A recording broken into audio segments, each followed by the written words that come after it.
Ang kwentong ito ay hango sa totoong buhay. Karanasan ito ng isa nating kabayan na itago na lang natin sa pangalang Pulyon. Walang eksaktong taon sa probinsya ng Capiz.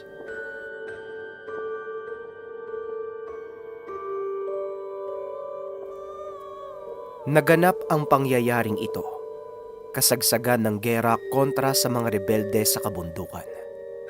Halos araw-araw ay makakarinig ka ng pagsabog at mga putok ng barel sa iba't ibang bahagi ng bundok.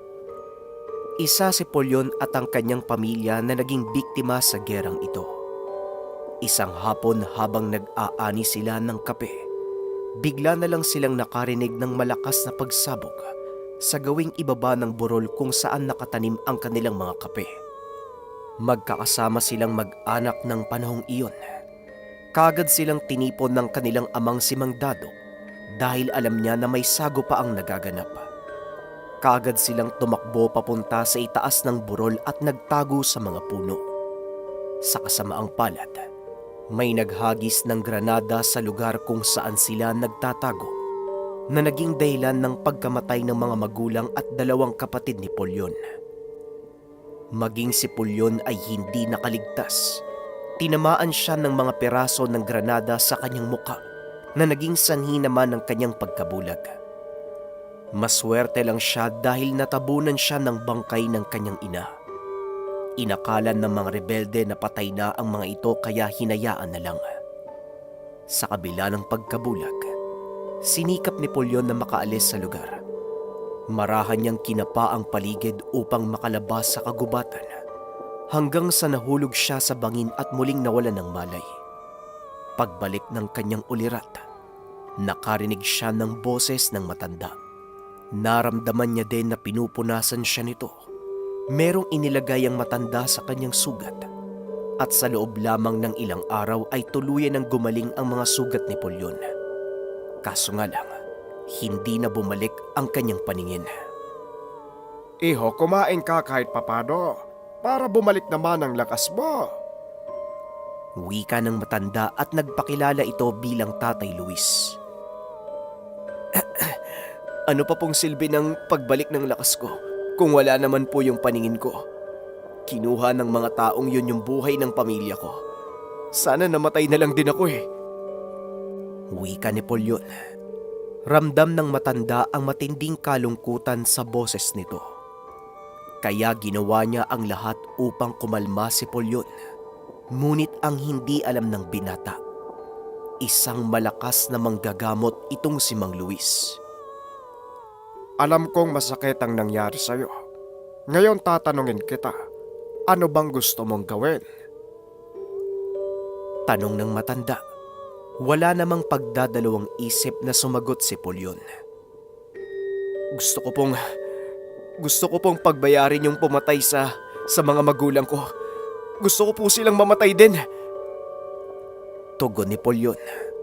Tumawa naman ang matanda at muling nagsalita. Ipaghigante, kanina lang gusto mo nang mamatay. Paano ka pa makakagante kung patay ka na? Kung gusto mong mabigyan ng hustisya ang pagkamatay ng pamilya mo, sundin mo ang sinasabi ko. Magpalakas ka at simulan mo na ang paghigop ng sabaw na yan. Wika ng matanda at kaagad na kinapa ni Pulyon ang mangkok at hinigop ang sabaw. Napagtanto ng binata na gutom na siya, kaya't humingi pa siya ng isang mangkok ng sabaw. Naging tuloy-tuloy ang pagpapalakas ni Pulyon. Hanggang sa dumating ang isang araw na dinala siya ng matanda sa labas ng tahanan. Tanghaling tapat ng mga oras na yun, inabutan siya ng mahabang patpat at inutosang maglakad. Huwag kang mag-alala, Iho. Patag na daanan ng paligid ng bahay ko. Malaya kang makakapaglakad gamit ng patpat na yan. Palakasin mo ang tuhod mo at kakailanganin mo yan. Wika ni Mang Luis at sinunod naman ni Pulyon ang sinabi ng matanda. Nung una ay nadadapa pa siya. Pero nang tumagal, Madali niya nang naiikot ang buong bakuran ng walang problema. Tay Luis, naiinip na po ako. Kabisado ko na po kasi yung buong bakuran eh. Ano na po yung susunod nating gagawin? Tanong ni Polyon at kaagad naman siyang inakay ng matanda. Alam niyang papalabas sila ng bakuran dahil ramdam ni Polyon ang mga damo na dumadampi sa kanyang binti. Sa gayon, papalakasin natin ang pakiramdam mo. Ang daang ito ay tuwid. Kailangan mong manatili sa gitna dahil ang magkabilang gilid ay bangin. Pero kung sakaling mahulog ka, hindi ka naman mamamatay. Mababalian ka lang. Pagpapaliwanag ng matanda, ilang araw ginawa ni Polyon ang sinabi nito. Makailang ulit din siyang nagpagulong-gulong sa bangin. Ngunit determinado siyang lumakas. Nakita naman ito ni Mang Luis. Hanggang sa tuluyan nang nakabisado ni Polyon ang paligid. Nagagawa niya ng maglakad papunta sa kagubatan upang mag-ipon ng mga tuyong dahon at umuuwi siyang mag-isa. Sa isip ni Tatay Luis, panahon na para itaas ang antas ng kakayahan ng binata. Polyon anak, halika. Maupo ka sa lamesa at may ibibigay ako sa iyo. Wika ng matanda. Pumasok siya sa kanyang silid at may kinuwang isang maliit na botelya. Pinahawakan niya ito kay Polyon at sinabing, Buksan mo ang botelya at inumin mo ang laman. Ubusin mo. Tiisin mo ang lasa. Medyo mapait yan. Wika ni Tatay Luis at sinunod naman ito ni Polyon. Dire-diretso niyang ininom ang laman nito hanggang sa maubos niya. Bigla na lang siyang nakaramdam ng matinding init sa kanyang dibdib. Nanikip ito at unti-unting kinapos ang kanyang paghinga. Hanggang sa tuluyan ng nawalan ng malay si Polyon. Nagising na lang siya nakahiga na sa may sahig. Pagbangon niya ay nakaramdam siya ng kakaibang gaan sa kanyang katawan. Maging ang pandinig niya ay lumakas din. Ilang sandali pa ay naramdaman niyang merong paparating sa kanya. Sinalo niya ito na para bang kusang kumikilos ang kanyang mga kamay. Mahusay, Polyon. Gumana na sa iyo ang kapangyarihan ng ligaw na damo. Sa ngayon, gamitin mo ang taglay mong lakas para sa kabutihan. Ipinagkaloob ko ito sa iyo, hindi para ipaghiganti ang mga magulang mo, kung hindi para tumulong sa iba. Wika ni Mang Luis. Sinanay niya ang binata sa paggamit ng bago nitong kakayahan. Kahit wala siyang paningin, nagagawa niya ng maayos ang mga gawain ng isang normal na tao. Hanggang sa dumating ang isang araw, habang nagsisibak ng kahoy si Polyon, nakaamoy siya ng nasusunog na pulbura. Kaagad siyang tumayo at naglakad palabas ng bakuran. Naramdaman niya ang pagdating ng mga tao at mas lalong lumakas ang amoy ng pulbura. Kaagad pumasok sa isipan ni Polyon na ito ang huling amoy na naaalala niya bago tuluyang mamatay ang kanyang pamilya. Maaari ba kaming makinom? At saka, baka meron kayong pagkain. Baka pwede nyo kaming bigyan. Nagugutom kasi kami. Wika ng isa sa mga rebelde. Nakatingin sa malayo si Polyon, kaya't kinaway ng isa sa mga rebelde ang kamay niya sa mukha nito. At dito nila napagtanto na bulag ang binata. Hoy bulag! Hindi mo ba naririnig ang sinabi ko? O baka gusto mo ding malumpo para tuluyan ng mawalan ng saysay ang buhay ba? Muling wika ng rebelde. Naramdaman ni Polyon na tinutukan siya ng barel sa kanyang sintido at dito na nag-init ang ulo ng binata. Wala kaming maibibigay sa inyo, kaya makakaalis na kayo. Wika ni Polyon. Samantalang si Tatay Luis, nakaupo lang sa harapan ng tahanan, pinagmamasdan niya kung ano ang gagawin ng mga rebelde dahil tiwala naman siya sa kakayahan ni Polyon, kaya't hinayaan niyang subukan ng binata ang bago niyang lakas. Aba!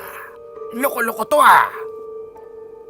Sigaw ng rebelde sabay palo ng baril kay Pulyon na isang malaki niyang pagkakamali. Dahil nahawakan ng binata ang baril, kinuha niya ito mula sa kamay ng rebelde. Hinampas niya ito sa ulo ng umatake sa kanya. Hindi naman nakakilos ang iba pang mga kasamahan nito dahil hindi nila akalaing makakayanang saluhin ni Pulyon ang pag-ataking iyon. Abat, ano pang tinutungangan nyo dyan? Sugurin nyo, mga walang silbi! Sigaw ng rebelde. Sunod-sunod na pag-atake ang ginawa ng mga ito. Ngunit lahat ng yon ay nasasangga at naiiwasan ni Pulyon. Dumampot si Pulyon ng kapirasong patpat at ito ang ipinanglaban sa kanila. Napangiti naman si Tatay Luis dahil sa ginawa ni Pulyon, hanggang sa hindi niya napigilan ang kanyang sarili na magsalita.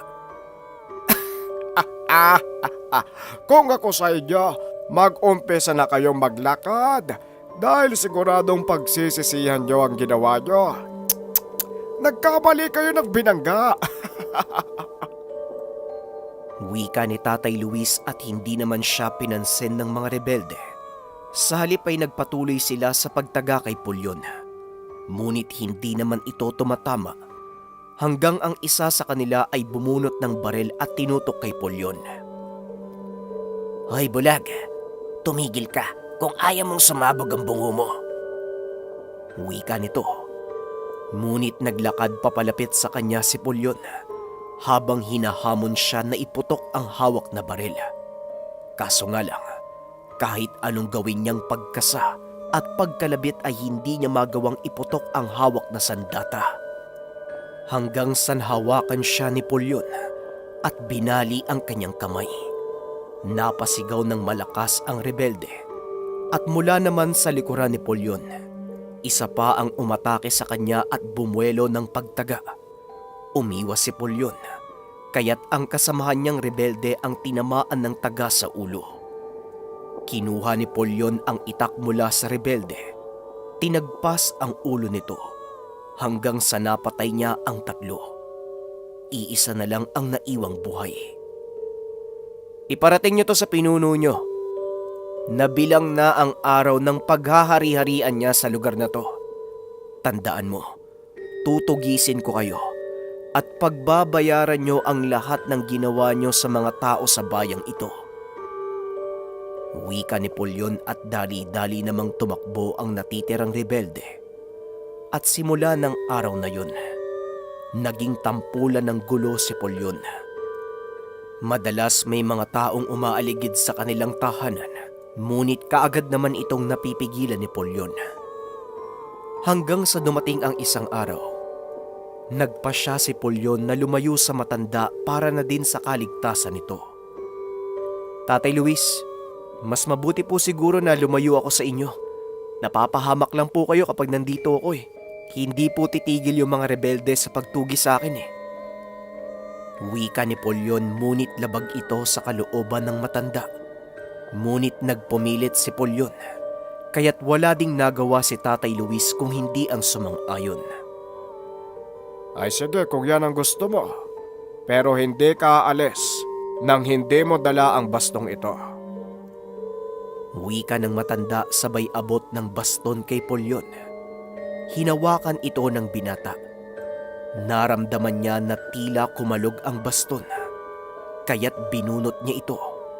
At nang makapa niya ay nalaman niyang isa itong patalim na nakatago sa loob ng baston. Salamat po Tatay Luis. Tatandaan ko po ang lahat ng itinuro niyo. Wika ni Pulyon sa matanda. Kinaumagahan ay kaagad na itong nagsimulang maglakbay. Gamit ang bastong ipinagkaloob ng matanda bilang kanyang gabay. Hanggang sa madako siya sa isang baryo. Napansin ng mga tao na bulag si Pulyon at may ilang sumubok na samantalahin ang kanyang kalagayan. Itinulak siya palabas ng baryo. Nagdatingan pa ang ibang kalalakihan at pinaikutan siya ng mga ito.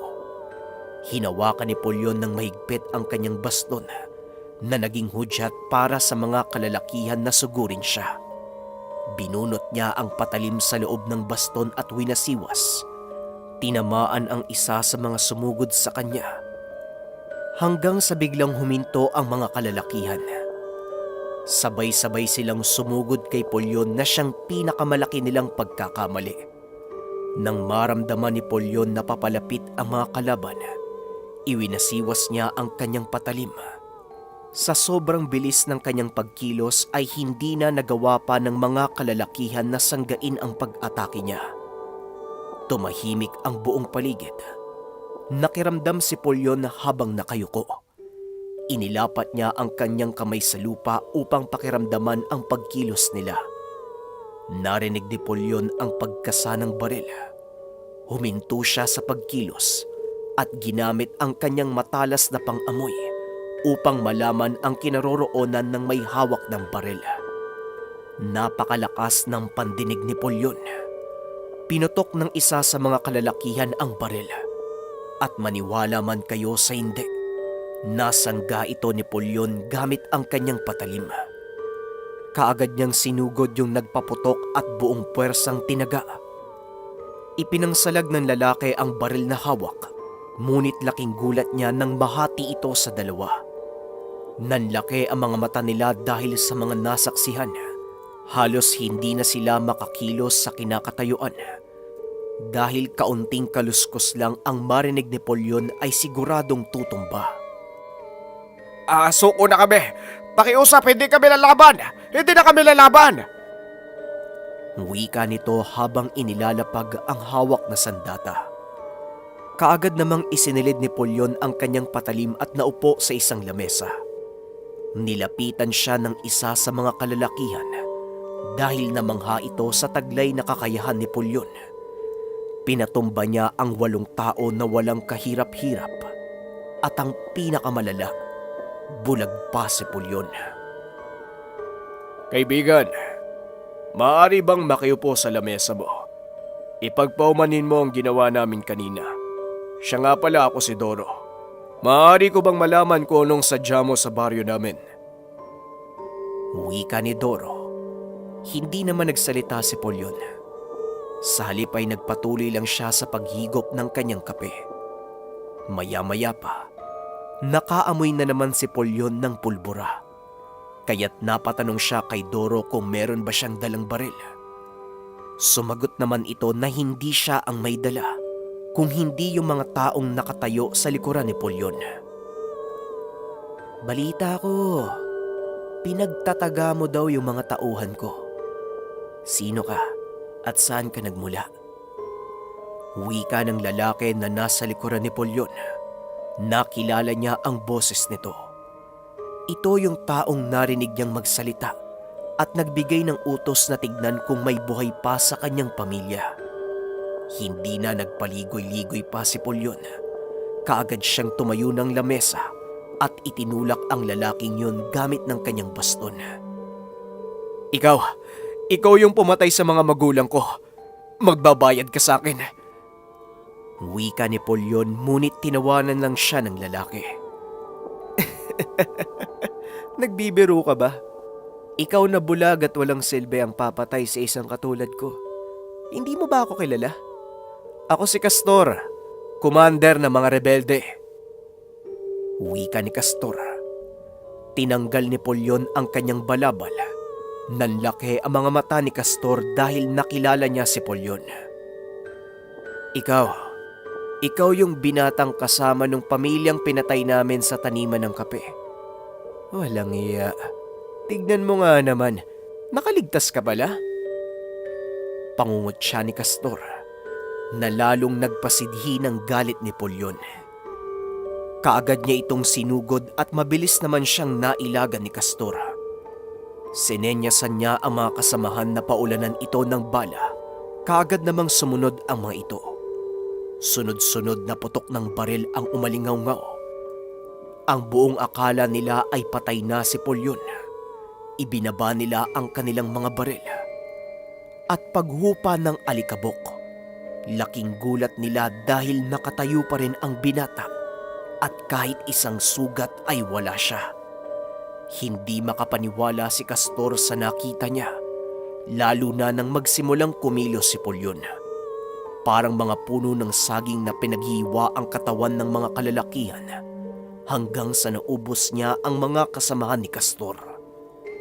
Sa pagkakataong iyon ay wala nang pagpipilian pa si Castor. Mag-isa na lang siyang nakatayo. Binunot niya ang kanyang itak at unti-unting lumapit sa binata. Nakatayo lang si Polyon at nakikiramdam habang naglalakad ng marahan si Castor. "Hoy, bata, saan mo nakuha yung bilis mo? At bakit hindi ka tinatabla ng bala? May sa demonyo ka ba?" Tanong ni Castor kay Polyon. "Hindi na mahalaga kung ano ang pinagmulan ng kakayahan ko.